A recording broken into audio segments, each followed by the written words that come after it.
Alright guys, welcome to my Starfleet Academy episode 7 Cosine review. It's mainly about this girl here. Mainly about her. Can't remember her name because everyone's very forgettable. Very forgettable. But anyway, it's mainly about her. Kind of. It's also about loads of other things that go on as well. It's a very interesting episode. It's not very interesting. But if I told you this is basically the spring break of Starfleet Academy, would you believe me? Probably. If I said to you guys, it's the spring break of Starfleet Academy, and it will result in a strong Whammon being the ruler of a planet. It's the first in history. Would you believe me? Probably. Well, this all happens, guys. This all happens. It's amazing. It's not amazing. So what happens in this episode? Well, everyone's going off-world. They're leaving Starfleet Academy, right? They're leaving Starfleet Academy. It's their spring break. So, Sam, series acclamation, bellend, is going off to a holographic spa to have some patch code rewritten into her or some stuff like that. Basically, she's glitching out. Bye-bye, Sam. Maybe that glitch will become important in another episode. Maybe it won't. Probably won't. I don't believe that the writers... I don't believe that they are competent enough to do relevant callbacks like that. I just don't. So she goes.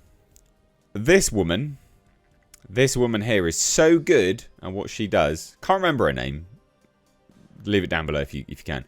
But she's so good at what she does. She is being fast-tracked to captain school or something like that. But something's afoot, guys. When Arke, played by Holly Hunter, says that she's going to have to put it to the board and they're going to have to review everything, something's not good. That you can tell, it's palpable. Obviously, she forged something, and that is what happens in this episode. She forged things. Spoiler. For no one that cares. Because this show has like 12 fans. Obviously. But it's mainly about this woman here. But it's also about Darem. Remember that fish man? The cocky guy. Darem. Right? It's kind of about him as well. As everyone's going off world. Is it Caleb? Caleb Meir? He's not going off world. He did have a host family, but he refuses because he wants to wallow. Oh, we're also dealing with the aftermath of the fact that he hasn't spoken to Tamira, or whatever her name is. Tamira? Can't remember her name. Again, everyone's really forgettable, so we'll just call her Tarima. That might actually be her name, but I can't remember. He's not spoken to her yet.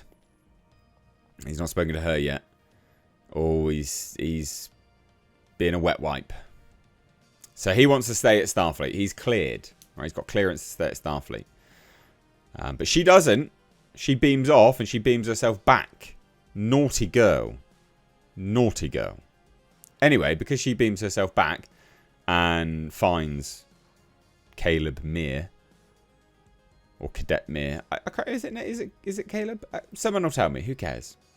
Anyway, she finds Meir sunbathing. He's like, oh, let's go have some fun.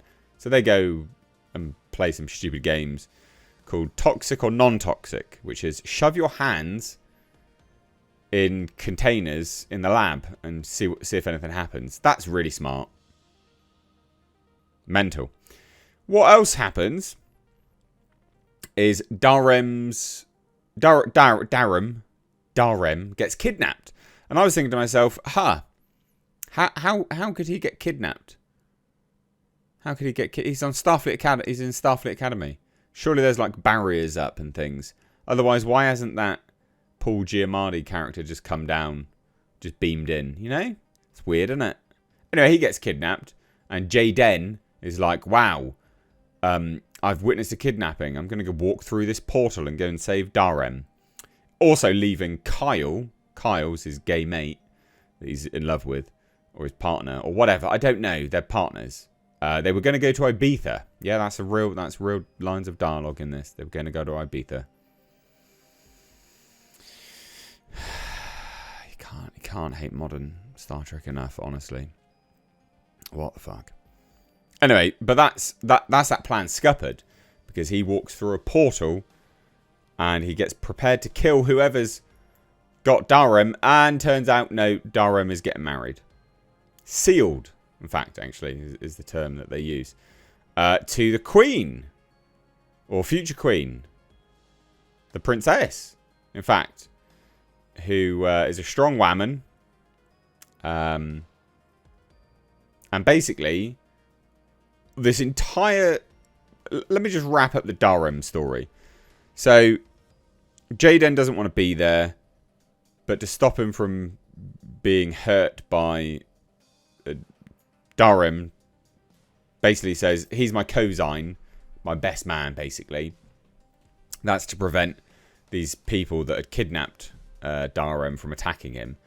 And so basically he's got to stay there and give a speech, but they have a little bit of a falling out, and Darum's like, oh, I've got to do this. I need to be here, I need to do this. And Jaden does a speech and is like, this guy's amazing, actually. He's pretty decent, He saved everyone. He's this, he's that. He's just great guy.